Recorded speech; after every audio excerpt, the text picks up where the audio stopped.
I didn't know I was going to get laid off, and I was the head of the human resources department. So I lost my job today. Very unexpectedly, I logged on to work this morning and this lady hops on that I don't recognize. Now, we just hired somebody and I believe today's her first day. And so I naively, for a moment, thought this must be the new girl because she was going to be part of our team and report to the same manager as me. So I thought, maybe this is a formal introduction or, what have you. And lo and behold, the new person that was on the call was actually HR.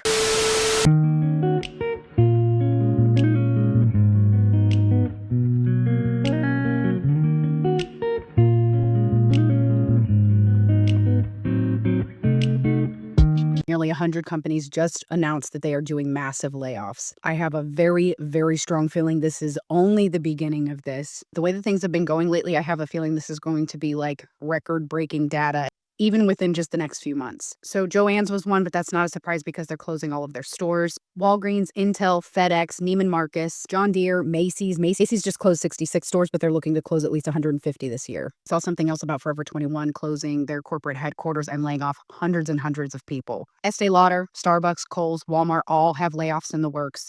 And as we have noticed, the theme of this year is if this doesn't directly affect me, then I don't care. Just because maybe this is not you being laid off, this kind of thing tends to have a snowball effect. So while these companies are laying off people, those people have less spending power. 100 companies laying off hundreds of employees is a lot of money that's not going to be being spent in the economy. What is going on, guys? Jason Needed here, and layoffs are always bad, and losing your job is normally bad, but it's always worse when it's totally unsuspected and you're blindsided by it. So let's hop into these videos, but really quickly, I have a quick favor to ask you guys. If it's your second time or more tuning into one of my videos, please feel free to give it a like and to subscribe if you feel so too inclined, because it helps with the YouTube algorithm, and I greatly appreciate it. Thanks!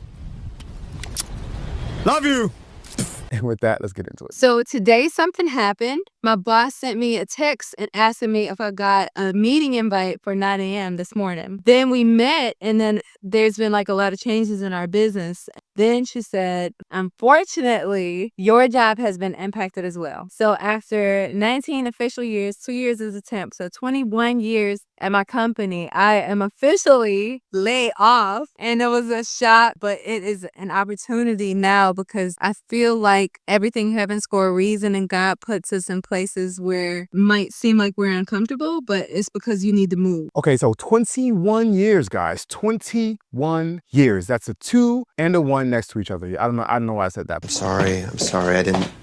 That was unnecessary.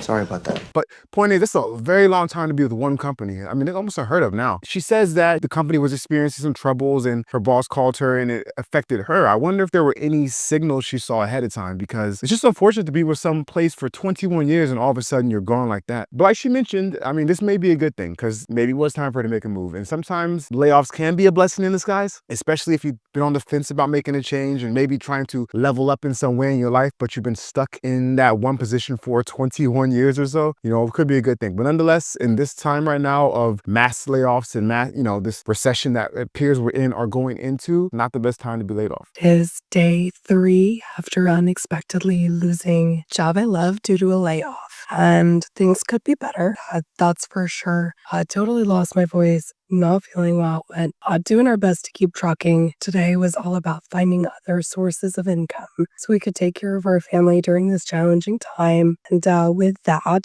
we started with some pet sitting. We have our own pups we adore, and so that's a really easy thing for us. Brings a lot of joy into our life during this tough time. Also looking into some other opportunities like Fiverr. I've been a recruiter for a decade, so resume reviews, interview prep, all of those things are right up my alley. It can really help others to land awesome jobs themselves while I am looking. It's always been a passion of mine. So we're keeping trucking here, and y'all just keep sending those awesome thoughts, and I appreciate y'all. Okay, so what comes to mind about this is that she was comfortable, and you can never be too comfortable. And so what happened is she was unexpectedly laid off from a job she said she loved. And now that she's been laid off, she's trying to find different ways to make income. And good for her for not wallowing in sadness or feeling like a victim. She's getting to it. She says she's trying to dog sit. She's going to get on Fiverr and do resumes for people. people. So that's great. But the idea of just not having a backup plan is not a good idea. I think that we all should have a backup plan. No matter how good we are at our jobs, no matter how secure we feel at our jobs, we should always have a backup plan because we never know what can happen. We never know what can happen to the economy. We don't have access to the company's books. So from the outside, it might look like the company is doing just great and doing well, but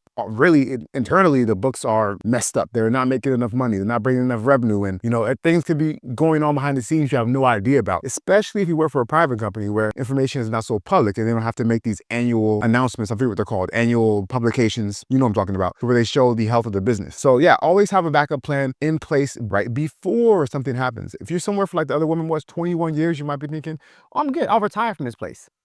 Never get too comfortable. I didn't know I was going to get laid off, and I was the head of the human resources department. Leading up to this, the CEO for many months had been telling me, don't leave the company. We're likely to get acquired. You're a big part of that. Stay on. And then one day, half the company was gathered together, and we were all terminated on the spot. Damn! So that kind of sounds like what I was just saying. You think everything is sweet. You think all is good. The company is growing. Things are great. And all of a sudden, you get a call from your boss as the head of HR, apparently, and you're axed to just like that.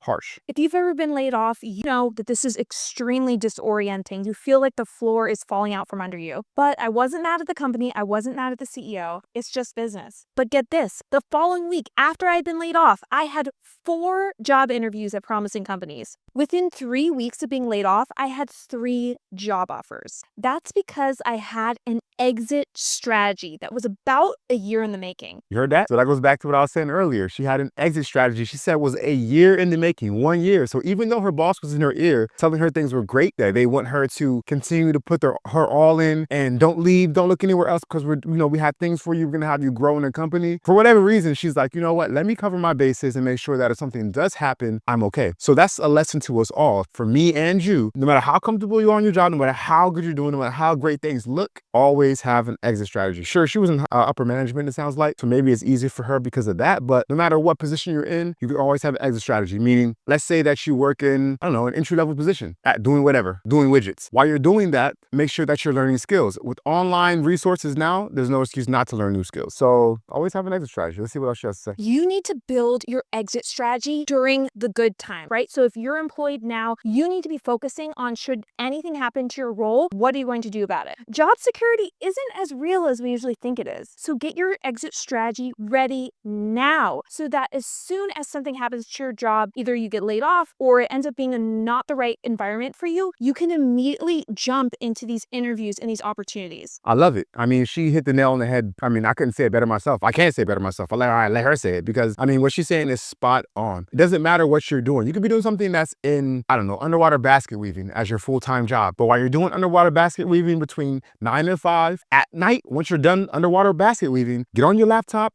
and do an online school, do some online classes, do a certification course, get certified in something, do your project management professional certification, do something that if the underwater basket weaving, you have issues in that area or that company goes out of business because people aren't buying baskets that were woven underwater anymore, then you can go do another job. I make money on the side selling your skill. Maybe you do photography, maybe you do video editing, maybe you, I don't know, you walk cats. I don't know what you do, but the point is, get a skill is the point. So I lost my job today. Very unexpectedly, I logged on to work this morning after being off for a week, totally expecting that meeting to be kind of a catch-up session with my boss. And this lady hops on that I don't recognize. Now, we just hired somebody, and I believe today's her first day. And so I naively, for a moment, thought, this must be the new girl, because she was going to be part of our team and report to the same manager as me. So I thought, maybe this is a formal introduction or, what have you. And lo and behold, the new person that was on the call was actually HR. My boss was a little late to the call, and when she hopped on, she was visibly disturbed. I could tell she was really uncomfortable, and I immediately said, what's up? And she rattled off a few things in probably under 30 seconds and then hopped off the call and let HR take the rest. Now, I've been in leadership in the past. I've been a boss. I know the deal. So I'm not totally surprised by how the call went. What I'm super surprised about is their reasoning for letting me go. So supposedly my performance hasn't been up to par. But interestingly enough, I had an annual review 2 months ago. And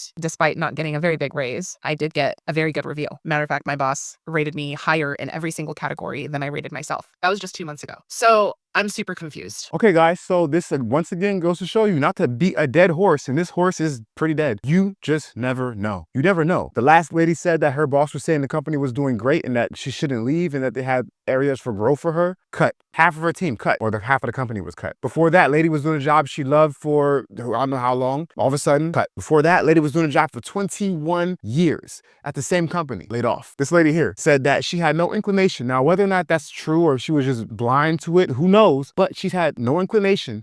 She said a great performance review where she was rated higher in every category by her manager than she rated herself. So what does that mean? You just don't know. You really don't know. And again, this is no shade at companies. Again, it's business. I'm not throwing shade at all at companies. I understand the game. I understand the process. I understand it's just business.